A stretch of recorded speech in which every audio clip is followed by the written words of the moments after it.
अगर आपके cycles irregular है तो उसका क्या मतलब है, आपको पीसीओडी है? क्या पीसीओडी या पीसीओएस के सिवा और किसी केस में इर्रेगुलर साइकिल्स नहीं हो सकते?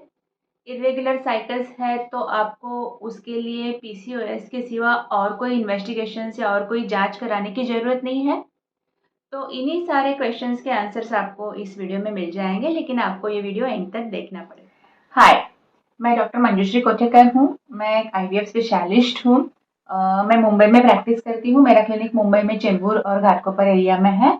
और मेरा apart from clinical practice passion ये है कि मैं पेशेंट्स को एजुकेट करूँ, अवेयरनेस क्रिएट करूँ, और इसी के लिए मैं ये यूट्यूब चैनल चलाती हूँ जहाँ पे मैं ऐसे वीडियोस बनाती हूँ जो सारे आपके क्वेश्चंस को आंसर कर सके। तो और भी वीडियोस आपको इसमें मिल जाएंगे बहुत सारे टॉपिक्स पे, लेकिन आपको इसके लिए मेरा चैनल सब्सक्राइब करना पड़ेगा, मत भूलिए। हाय, तो आज के हमारे वीडियो का टॉपिक है इरेगुलर साइकिल्स और उसके रीजंस। तो नॉर्मली जो मेंस्ट्रुअल साइकिल का फ्रीक्वेंसी है, आइडियल 28 टू 30 डेज पे आपको साइकिल आना चाहिए। लेकिन आपको अगर 21 टू 35 इस रेंज के बीच में कभी भी साइकिल आ रहा है लेकिन रेगुलरली उसी फ्रीक्वेंसी पे आ रहा है तो हम उसको रेगुलर साइकिल ही बोलेंगे। पहले देखते हैं कि साइकिल्स रेगुलर क्यों होते हैं।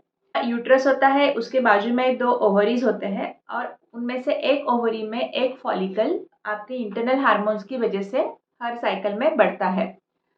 उसका ग्रोथ करीब करीब 14th डे तक हो जाता है और उसके बाद फॉलिकल रप्चर होकर ओव्यूलेशन हो जाता है।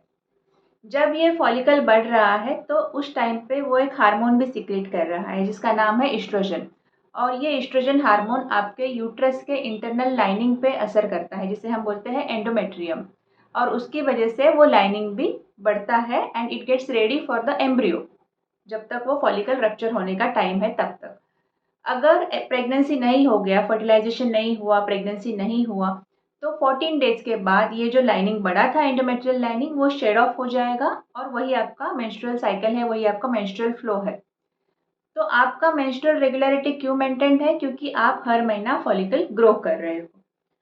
तो जाहिर सी बात है कि साइकिल्स कब इरेगुलर होगा? जब आप फॉलिकल ग्रो नहीं कर पाओगे। हर महीना आपका फॉलिकल ग्रो नहीं होता है, जिसे हम बोलते हैं अनओवुलेटरी साइकिल्स।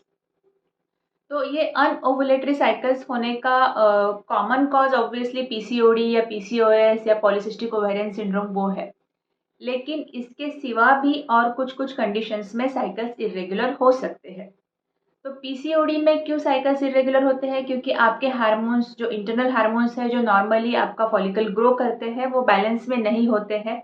एफएसएच जो हाई होना चाहिए वो कम होता है और एलएच जो कम होना चाहिए वो हाई होता है। और इस इम्बैलेंस की वजह से आपका फॉलिकल ग्रो नहीं हो पाता, आपको पीरियड्स भी रेगुलर नहीं रहते हैं। लेकिन इसके सिवा भी कुछ कुछ ऐसे कंडीशंस है, जैसे आपका अगर थायराइड हार्मोन बहुत ही ज़्यादा आउट ऑफ रेंज है, हाइपोथायराइडिज्म या हाइपरथायराइडिज्म है जो भी सीवियर है, तो भी आपके साइकिल्स इरेगुलर रहेंगे। प्रोलैक्टिन हार्मोन भी अगर ज़्यादा है तो भी आपके साइकिल्स इरेगुलर रहेंगे। और एक रीज़न है जो हम आजकल बहुत कॉमनली देखते हैं कि आपके पास एक एग्स का फिक्स डिपॉजिट है, एक रिजर्व है जो आप लेके पैदा हुए थे और उसी में से हर महीना आपके फॉलिकल्स बढ़ते हैं। तो जैसे जैसे नॉर्मली एज बढ़ता है तो फॉलिकल्स का नंबर कम होता जाता है। जब फॉलिकल्स फिनिश हो जाएंगे तब आपको मेनोपॉज आ जाएगा। तो when you are on the verge of menopause, menopause आने के आप पास में हो, नियर हो, तभी भी फर्स्ट साइन ये होगा कि आपके साइकिल्स इरेगुलर हो जाएंगे और उसके बाद कुछ महीनों के बाद या कुछ साल के बाद आपके साइकिल स्टॉप हो जाएंगे। So when you are on the verge of menopause तभी भी आपके साइकिल्स इरेगुलर होते हैं। लेकिन नॉर्मली मेनोपॉज का एज जो है 40 के बाद है। तो कोई औरत 35 के बाद ये सिम्टम्स लेके आती है तो नॉर्मली उसको भी एहसास हो जाता है कि शायद she is on the verge of menopause. लेकिन आजकल हम ऐसे भी केसेस देखते हैं जहाँ पे पेशेंट का एज कम है, लेस देन 30 ईयर्स है, फिर भी उनका एग रिजर्व बहुत कम है, जो हम एएमएस से चेक करते हैं इट्स लाइक 0.1। और इसे हम बोलते हैं प्री मैच्योर मेनोपॉज, और ऐसे केसेस में भी पेशेंट के साइकिल्स इरेगुलर हो जाते हैं।